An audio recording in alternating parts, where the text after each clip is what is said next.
आपका YouTube channel ocean of knowledge में आपका स्वागत है। आज हम डी ट्रिपल एस बी का 31 अगस्त 2014 का पेपर को हम हल करेंगे। और जैसे कि हम जान रहे थे कि प्रत्येक वीडियो में 30-40 क्वेश्चन कर रहे थे हम लोग, तो आज जो हम लोग करेंगे वो टोटल का 50 क्वेश्चन करेंगे और देखेंगे कि 31 जो अगस्त का पेपर हुआ था 14 में, उसका क्वेश्चन कैसा दिया था, है ना। और प्रत्येक क्वेश्चन को सोल्यूशन करते हुए बढ़ेंगे। मेरा टारगेट था कि जो आपका अगस्त में पेपर है डी ट्रिपल एस बी का, जो 4000 पेपर जो हम किए हैं कराने का, उसको हम पूरा करें। तो हम आज चलते हैं आज का अगला क्वेश्चन लेकर कि उप शिक्षक के रूप में भविष्यवाणी साथ जुड़ा हुआ है, यानी जो एक उप शिक्षक जो है भविष्यवाणी से जुड़ा हुआ है। यह संकेत यह कहता है कि शिक्षक कैसे पढ़ाते हैं ताकि ज्ञान के क्षेत्र में उसका विस्तार कैसे हो सके, यह वास्तविकता से जोड़ा जाता है।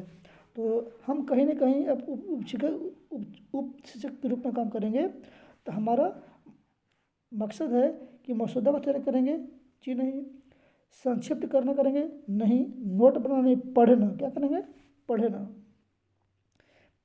अगला है 132 कि छात्रों के बीच छोटे छोटे शब्दों का प्रयोग किसके अभ्यास हेतु किया जाता है। यानी छोटे छोटे बच्चों में जो हम अभ्यास करवाते हैं क्या दर्शाता है, पढ़ने के लिए शब्दावली के अभ्यास हेतु दर्शाता है, जो संरचना के लिए प्रश्न करता है, कि उच्चारण के लिए। तो जी नहीं, वो पढ़ने के लिए। किसके लिए? पढ़ने के लिए। होता क्या है कि छोटे छोटे बच्चों को जब आप उसको खिलवाइएगा या शुरुआती स्टार्ट में छोटे छोटे शब्द को दीजिएगा तो क्या करेगा बच्चा वो आसानी से पढ़ सके। जब पढ़ लेगा 2-3 शब्द वाला शब्द को, और जब एक शब्द पढ़ेगा, 2 शब्द पढ़ेगा, 3 शब्द पढ़ेगा, जब शब्द को जोड़ लेगा तब वो धीरे धीरे जो है वाक्य बनाना शुरू कर लेता है। अगला है कि जब शिक्षक ने भाषा को पढ़ाने के लिए विज्ञान और सामाजिक विज्ञान में पाठ्यक्रम आगे देखते हैं क्वेश्चन को क्या बोला है। पाठ्यक्रम का इस्तेमाल किया तो इस तरह के दृष्टिकोण को क्या कहा जाता है। पहला है उद्देश्य भाषा शिक्षण, दूसरा है बहुलादी, तीसरा है आपका अनुशासनात्मक भाषा शिक्षण, चौथा है पाठ्यक्रम से अलग भाषा का शिक्षण। क्वेश्चन को फिर से पढ़ते हैं। क्वेश्चन क्या बोला भाई? क्वेश्चन बोला था कि जब जो है एक शिक्षक ने भाषा को पढ़ाने के लिए विज्ञान और सामाजिक विज्ञान के पाठ्यक्रम का इस्तेमाल किया तो किस तरह का दृष्टिकोण को कहा जाता है। तो इसको कहते हैं दृष्टिकोण को जो पाठ्यक्रम था उसमें अलग अलग भाषा शिक्षण का प्रयोग किया जाता है ना। तो इसका आंसर होगा 4 होगा। अगला है कि भाषा कौशल के संबंधित में सोचा जाना चाहिए क्या। अनुकरण करने के माध्यम से नहीं, अलगाव में जी नहीं, स्पष्टीकरण के माध्यम से जी नहीं, एकीकृत तरीके से इंटीग्रेट करके। यानी हम जानते हैं कि भाषा सीखना है सुबोपली, पहले सुनेंगे तब बोलेंगे, पढ़ेंगे तब लिखेंगे। यानी जितना बढ़िया हम सुनेंगे उतना बढ़िया बोलेंगे, और जितना बढ़िया बोलेंगे उतना बढ़िया पढ़ेंगे, और जितना बढ़िया पढ़ेंगे उतना बढ़िया लिखेंगे। जो चारों कौशल जो है वो दूसरे से क्या है जुड़ा हुआ है। तो इसका आंसर जो होगा कौन होगा? वो 4 होगा। कौन? एकीकृत शिक्षण। आगे है उपचारात्मक शिक्षण को किस विधि को संदर्भित करता है ना। पहला समय समय पर सीखना कराता है, जी नहीं। सीखने में अंतराल में समाधान के लिए लगता है, सही। स्कूल के नियमित समय के बाद, जी नहीं। सीखने के लिए मदद करने के लिए, जी नहीं। तो कौन होगा इसका? 2 होगा, है ना। आगे बढ़ते हैं और देखते हैं आज का नेक्स्ट क्वेश्चन 136 कि शिक्षक छात्रों को कुछ शब्द देते हैं और उसी से सही तरीके से सजाने को कहते हैं। उनको इस तरह से काम में लिफ्ट करना क्या कहलाता है? जो काम में सहायता करना क्या कहलाता है? वो कहलाता है आपका जानकारी को एकीकृत कर रहा है, जी नहीं। नोटों को विस्तार करना, जी नहीं। पूर्ण लेखन, जी नहीं। व्यवस्थितता करना, यह सजा रहा है, क्या कर रहा है? सजा रहा है। इसका आंसर कौन होगा? सी होगा। 137 नहीं 138 चलते हैं कि निम्न में से कौन सा पढ़ाई का कला नहीं है? कौन सा कला नहीं है? समान रिपोर्ट लिखना, जी नहीं। नोट लेना, यही तो नहीं है। डिक्शनरी का प्रयोग करना, जी नहीं।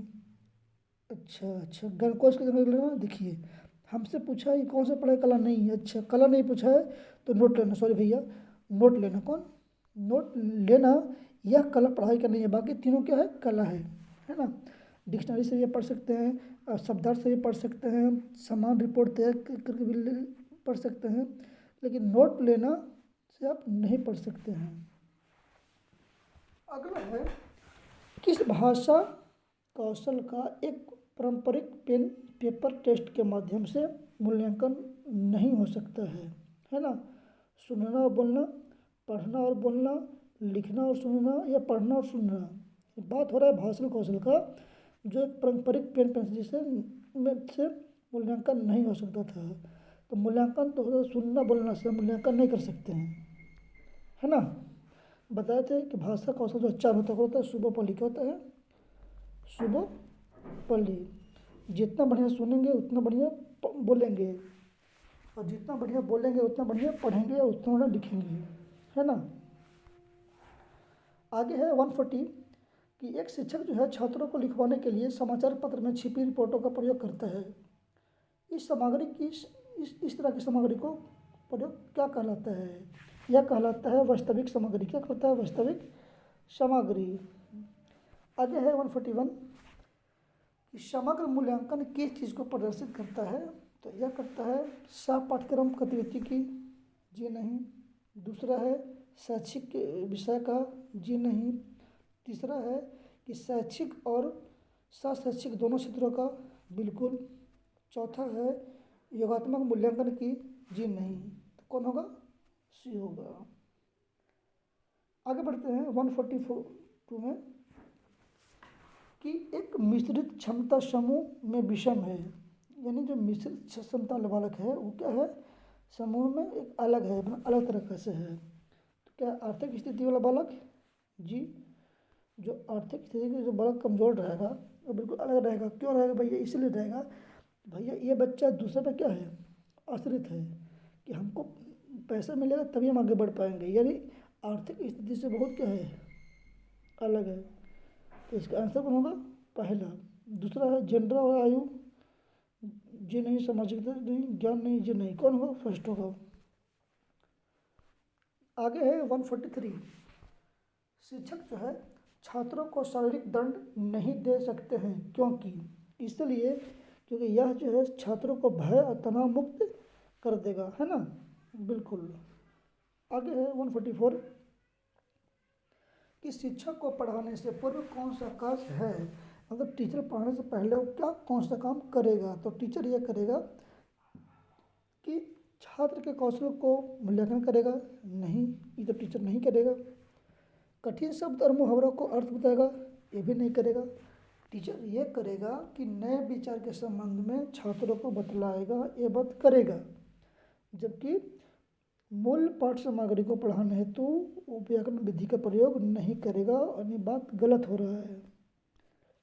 अगला है कि सामूहिक चर्चा के बाद शिक्षक छात्रों को एक पत्र लिखने के लिए कहता है। इसका अर्थ क्या है? इसका अर्थ है क्या? तो इसका अर्थ पहला, यह भाषा पढ़ाने का एक तरीका है, जी नहीं। अन्य भाषा को पढ़ाने का एक तरीका है, बिल्कुल। अन्य में बहुत सा भाषा हो गया, है ना। वह पारंपरिक तरीका का पालन करता है, जी नहीं करता है। छात्र को भ्रमित होने का संभावना है, ये भी नहीं, गलत है। कौन होगा? दूसरा होगा कि हम बच्चा को जितना अन्य भाषा के साथ जोड़ेंगे, यह मेरा अपना तरीका है ना। आगे है 146 कोई छात्र बोलने की कला कैसे सीखता है? कोई छात्र जो है बोलने की कला कैसे सीखता है? पहला, कठिन पाठ सामग्रियों को पढ़कर। दूसरा, जीवन की वास्तविक पर चर्चा करके, ये बात तो हो सकती है। तीसरा जो है शिक्षक द्वारा उपलब्ध कराए गए पाठ सामग्रियों को पढ़कर, जी नहीं। पहला और तीसरा कट गया। चौथा, बोलते समय सभी गलतियों की नज़र को अंदाज करके, जी नहीं। कौन होगा? 2, 146 का 2 हो जाएगा। नेक्स्ट है कि शिक्षक जो है छात्रों को कौन सा गुण सिखाना चाहते हैं। जो टीचर जो है वो छात्रों को कौन सा गुण सिखाना चाहते हैं। तो टीचर जो है सिखाएगा, कैसे सिखाएगा। पहला, चीज़ों को अलग अलग करने के लिए गुण सिखाएगा। जी नहीं। सोचने का तरीका सिखाएगा। जी नहीं। भावनात्मक सोच विकसित करेगा। जी नहीं। टीचर यह करेगा कि उसको अवलोकन का गुण विकसित करेगा। अपने बच्चा जितना दिखेगा, जितना देख के पढ़ेगा, उससे क्या होगा, उसको शिक्षा जो है बेहतर प्राप्त होगा। यानी अवलोकन विधि वैसा विधि है जिससे बच्चों को मूर्त अवस्था में जो है क्या करता है, सिखाने का बहुत ज़्यादा हेल्पफुल माना जाता है ना। 148 में कहती है कि बोध गम है, टेक्स्टेड पढ़ाने का एक अच्छा तरीका क्या हो सकता है। टेक्स्टेड में प्रयोग किए गए शब्दों और संरचना पर ध्यान देना चाहिए। जी नहीं। दूसरा है कि टेक्स्ट की पूरी जांच करें। नहीं। तीसरा है भावनात्मक सोच को विकसित करें। जी नहीं। चौथा, जो टेक्स्ट का जांच की उसकी व्याख्या करें। बिल्कुल, जब आप टेक्स्ट को दे रहे हैं तो जितना आप उसको एक्सप्लेन करेंगे उसका जो है वो क्या करेगा, जानकारी बेहतर होगा। कहने का मतलब हुआ कि हम जो है कंपटीशन करवाते हैं तो एक क्या एक अच्छा तरीका, इससे क्या होता है कि बच्चा जितना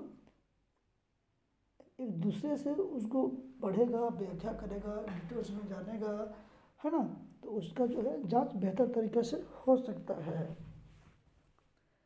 आगे है कि व्याकरण पढ़ाना महत्वपूर्ण क्यों है।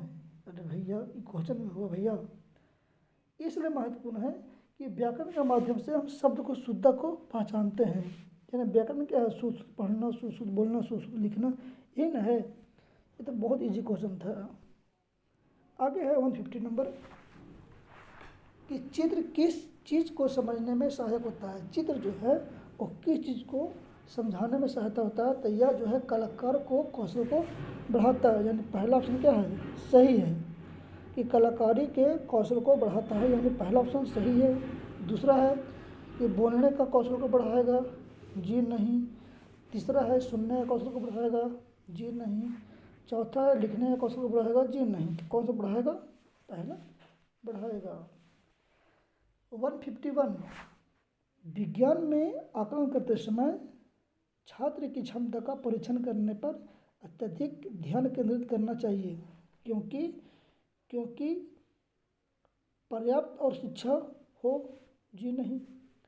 विज्ञान में तथ्यों एवं अवधारणाओं पर ध्यान देना चाहिए। जी नहीं। सामान्य जीवन में किसी भी परिस्थिति में उसका उपयोग होना चाहिए। ये बात सही है कि सामान्य जीवन में हम किसी भी परिस्थिति में उसको प्रयोग करेंगे तो उसका ज्ञान विकसित होगा। ये बात सही है। अगला है 152 कि कोशिका की दीवार के साथ जीवित जीवों में सबसे छोटा जीव कौन सा है। पहला एल्गी, दूसरा कैरनूरा, तीसरा जीवाणु, चौथा एल्गी। एल्गी क्या होता है कि यह जो है सरल सहजीवी होती है जो शैवाल पौधे की भ्रांतियाँ होती है। यह अपना भोजन जो है सूर्य की किरण की सहायता से वो बनाती है, यानी सूर्य की उपस्थिति में भोजन को बनाती है। यही कहलाती है एल्गी। नेक्स्ट है कि शिक्षण विज्ञान की परियोजना पद्धति की मुख्य सीमा में से एक क्या है। यानी टीचिंग जो विज्ञान है, साइंस है, उसके परियोजना पद्धति की मुख्य सीमा क्या हो सकती है। पहला है कि विभिन्न विषयों की अवधारणाओं के एकीकरण इसको प्राप्त किया जा सकता है। बिल्कुल, बात तो सही लग रहा है। दूसरा है कि छात्र को अत्यधिक मानसिक और शारीरिक काम करना चाहिए। जी नहीं करना चाहिए। तीसरा है यह एक मनोचिकित्सक तरीका है। जी नहीं। यह अनुक्रमित तरीके से हासिल नहीं होगा। ये भी नहीं। तो इसका आंसर कौन होगा, पहला। आगे है 154 है कि विज्ञान के योगात्मक आकलन में मुख्य रूप पर ध्यान देना चाहिए। बात हो रहा है विज्ञान का, साइंस का। तो जब हम विज्ञान को योगात्मक आकलन की बात करते हैं तो छात्र के सीखने की कठिनाई वाले कुछ पता करना। उपचार में क्या होता है कि बच्चे को समस्या को क्या करते हैं, हम पता करते हैं, है ना। यानी योगात्मक में क्या करते हैं कि बच्चा को जो भी कठिनाई हुआ उस कठिनाई को हम पता करते हैं, उस कठिनाई को पता लगाने के तरीका को हम बोलते हैं योगात्मक आकलन, है ना। इसको आंसर कौन होगा? पहला। दूसरा देखते हैं कि मुख्य रूप से कण विज्ञान का परीक्षण। कण विज्ञान क्या होता है भैया? गलत हो गया। अवधारणा और सिद्धांत को परीक्षण, जी गलत। ऑपरेशन कौशल का आकलन करना, ये भी गलत। तो कौन होगा? पहला। अगला है 155, ऊष्मीय मान का एमआई यूनिट क्या है? एमआई यूनिट, है ना। इसका जो यूनिट होगा वो होगा जे के जी। कौन होगा? जे के जी। अब क्यों होगा इसको जानते हैं बढ़िया से। किलो कैलोरी तो होगा नहीं, किलो जूल तो होगा नहीं, कैलोरी तो होगा नहीं, तो कौन होगा? जे के जी। क्योंकि जब बात आता है ऊष्मीय मान का, ईंधन की बात आता है, जब ईंधन को हम जलाते हैं तो क्या करता है? गर्मी प्रदान करती है। और जब गर्मी प्रदान करेगा तो अलग अलग ईंधन को जलाने पर उसको अलग अलग गर्मी या तापमान प्रदान करती है। इसी को हम ऊष्मीय मान कहते हैं। अब ऊष्मीय मान को जो हम जूल और केजी में उसको मापते हैं, कैसे में? जूल और केजी में, जूल और केजी में उसको हम मापते हैं। आगे है 156 में कि चीनी को अल्कोहल में बदलने की प्रक्रिया को क्या कहा जाता है? जब चीनी को अल्कोहल में बदलते हैं, यानी चीनी को हम अल्कोहल में बदलते हैं, तो उसको बोलते हैं किण्वन। क्या बोलते हैं? किण्वन, यानी तीसरा विधि। अब जानते हैं किण्वन विधि होता कुछ ही है ना। यह विधि जो है यह एक रासायनिक प्रक्रिया है। इसमें क्या होता है कि जटिल कार्बनिक यौगिक को हम छोटे छोटे सजीवों को सहायता से हम उसको सरल कार्बनिक युक्ता में उसको बांटते हैं। इसमें क्या होता है कि ऑक्सीजन की आवश्यकता नहीं होती है, और इस विधि में हम चीनी का अल्कोहल का प्रयोग में बदला जाता है ना। तो इसका कौन आंसर होगा? इसका आंसर जो होगा वो 3 होगा। अगला है 157 कि छात्रों में वैज्ञानिक तकनीक विकसित करने का निम्न में से कौन सा तरीका सही है? मतलब कौन सा तरीका जो है बेहतर की बात हो रहा है छात्र के बारे में। पहला है प्रयोगशाला को हम उसमें शोध करेंगे बच्चों को, बात तो सही लग रहा है। दूसरा है कि विज्ञान प्रश्नोत्तरी का आयोजन करवा के, जी नहीं। विभिन्न स्थानों का भ्रमण करवाना, जी नहीं। विज्ञान ओलंपियाड का आयोजन करवाना, जी नहीं। इसका आंसर कौन होगा? पहला होगा। यानी 157 में क्या होगा कि बच्चा को हम जितना प्रयोगशाला में शोध करवाएंगे। प्रयोगशाला विधि क्या होता है? यह कहा जाता है कि वैज्ञानिक दृष्टिकोण से यह तकनीक और विकसित करने का सबसे अच्छा तरीका है। प्रक्षेपण का रिकॉर्ड रखते हैं और रिपोर्ट तैयार करते हैं, व्याख्या करते हैं। इसमें सही सही हम प्रमाण करते हैं, वो उस गलत को सही को हम मापते हैं, और तब यह निश्चित प्रदान करता है कि यह सबसे अच्छा विधि है बच्चों को नापने के लिए, है ना। आगे है 158 कि एक विज्ञान शिक्षक द्वारा पढ़ाने के दौरान कौशल के अधिग्रहण पर अधिक ध्यान देने के लिए प्रेरित किया जाता है। शिक्षण के तरीके से संयोजन में से कौन सा उद्देश्य पढ़ाने के दौरान उपदेशित किया जाना चाहिए? यानी कौन सा ज्ञान को उपदेशित करना चाहिए, ये पूछ रहा है। पहला ऑप्शन है लेक्चर से, नहीं भैया लेक्चर कहाँ से देंगे। दूसरा है एस्टीमेट सब पूछताछ की विधि से, नहीं। तीसरा है व्याख्या से, नहीं। चौथा है परियोजना श्रमिक विधि से, यानी इसी विधि से हम अच्छी तरह से जो है हम उसको मापन कर सकते हैं। यानी जो विज्ञान शिक्षक जो होता है उसके द्वारा जो पढ़ाया गया कौशल जो है वो हम उसको क्या मतलब ग्रहण करते हैं। अब विद्यार्थी उसको प्रयोगशाला में प्रयोग करता है, और जब प्रयोग करता है तो ध्यान से प्रयोग करेगा ताकि उसका कौशल में अधिक विकसित हो सके, है ना। अगला है 159 में है कि निम्नलिखित शब्द के समूह में किस प्रकार राइबोज़ोम के साथ सही ढंग से पहचाना जा सकता है? पहला, फल देने वाले पौधों सहबीजी नोट्स उपजाते हैं, जी नहीं। जड़ पिंजर प्लांट में नाइट्रोजन वाली मिट्टी की कमी होती है, जी नहीं। तीसरा है कि नाइट्रोजन निर्धारण रूट नोडल और लेमिनेशन प्लांट जी, यही तो है। अब क्यों? देखिए रेबजोनियम जो है एक जीवाणु है। क्या है? एक जीवाणु है जो लेमस पौधे, जो दलहन जिसको बोलते हैं, दलहन पौधे में नाइट्रोजन स्थिरीकरण में सहायक होते हैं। जो रेबेजियम जो है लैग्वेज पौधे के ग्रंथियों में रहते हैं, जैसे सेम हो गया, मटर हो गया, ये सब जो हो गया ना सहजीविता है। यह जो है नाइट्रोजन को ट्रांसफर करने में सब सहायता करता है। तो इसलिए जो इसका आंसर कौन होगा? वो सी होगा। आगे चलते हैं कि एक प्रयोगशाला में उपयोग किए जाने वाला थर्मामीटर 55 से 56 डिग्री सेंटीग्रेड 5 छोटे विभाजन दिखाता है। थर्मामीटर सही ढंग से पढ़ सकता है कि नहीं, है ना? देखिए जब ऐसा क्वेश्चन आ जाए ना कि 55 क्या था, 55 से 56 सेंटीग्रेड, यानी तो जोड़ेंगे इसको तो कितना आएगा? 110 आएगा बाई 2, 55.5। अब इसका मतलब क्या हुआ? दोनों को हम ऐड करेंगे, उसको 2 से डिवाइड करेंगे, यानी एक तरह से हम इसको एवरेज को निकाल सकते हैं, है ना? नेक्स्ट है 161 कि जब आप प्रैक्टिकल वर्क इन साइंस में given due to emphasis in order to, मतलब जब आप विज्ञान कक्षा में जब प्रैक्टिकल वर्क प्रयोगशाला विधि करते हैं तो क्या दर्शाता है? तो पहला, यह हेल्प करता है स्टूडेंट को वेरीफाई करने में थियोरेटिकल कॉन्सेप्ट को। जी हाँ बिल्कुल, प्रैक्टिकल वर्क क्या होता है ना साइंस में, ये बच्चों को हेल्प करता है, सहायता करता है काचे में, वो थियोरी को बढ़ाने में, है ना, प्रैक्टिकल वर्क। अगला है 162 which one of the following is major object of teaching of science as upper primary stage. ये बात हो रहा है किसका?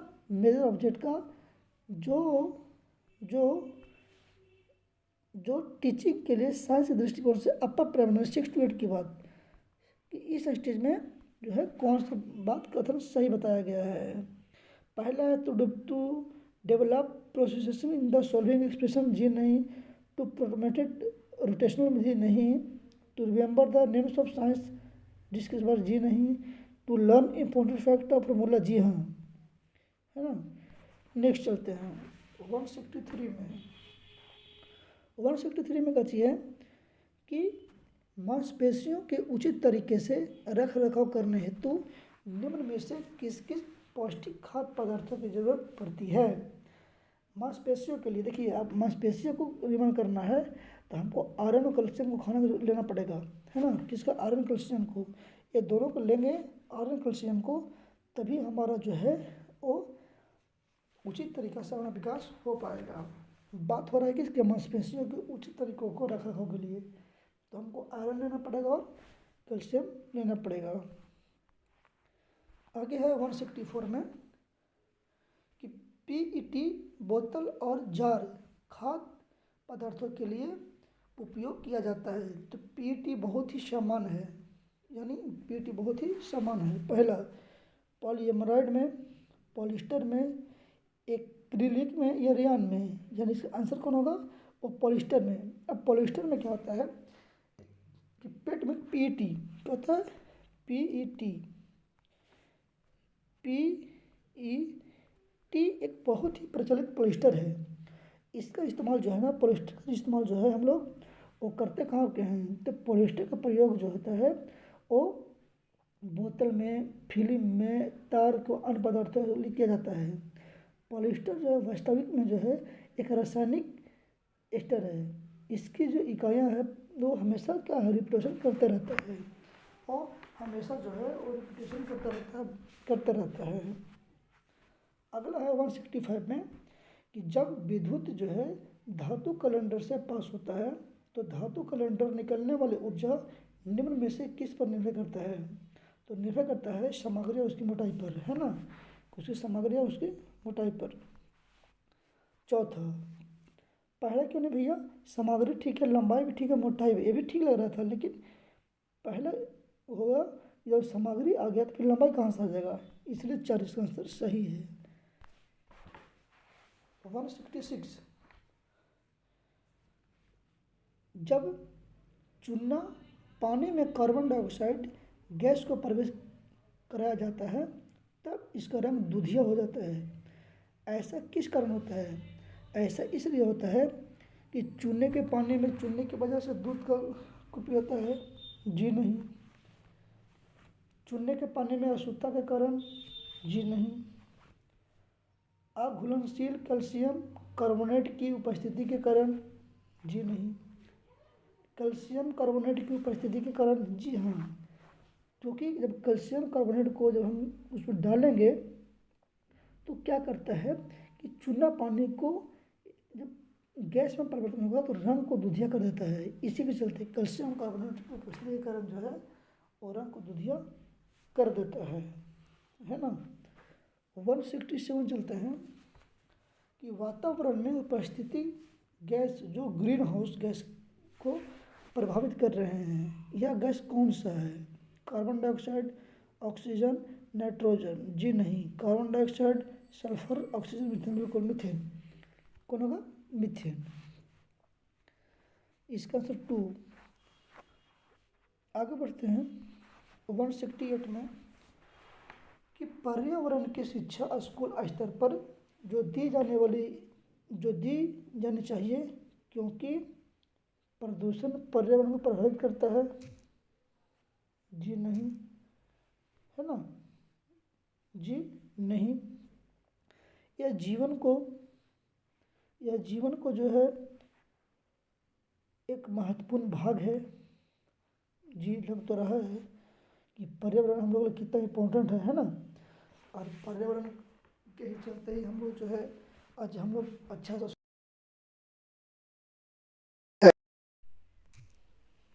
तो हम लोग जो है आज के लिए ही इतना ही करेंगे हम लोग, है ना। आज के लिए 168 क्वेश्चन ही करेंगे। बाकी जो है हम प्रयास करेंगे कि जो भी फ्यूचर बचा है उसको हम नेक्स्ट वीडियो में करेंगे। तब तक के लिए good night, bye bye, take care.